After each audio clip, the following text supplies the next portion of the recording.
Iwain lang natin ng konti yung ating ulo ng maya-maya. Ito ay emelda kung tawagin sa Tagalog. Lalagyan natin ito ng sili. I-steam natin sa steamer. Yung katulad ng video na ginawa ko.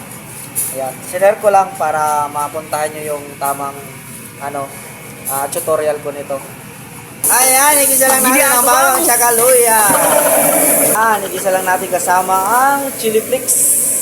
Tapos meron siyang tausi. Konti lang.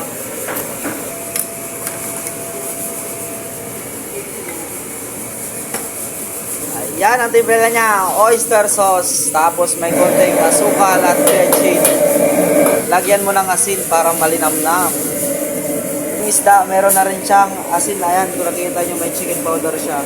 At meron alak na Chinese. Pwede rin po ang alak natin na gin bilog. Charot lang. Ayan, inulog na po natin ang ating ginisa kanina na sari-saring sili. Yan, sa mga bagong followers ko dyan, ito po yung yung video ng mga nauna kong pinost. Yun naman po ay lapu-lapu. Ito naman ay maya-maya. Ayan, tusok-tusokan lang natin kasama ang merong dyan, plain wrap yung tawagin. A few moments later. Ayan na po, 30 minutes.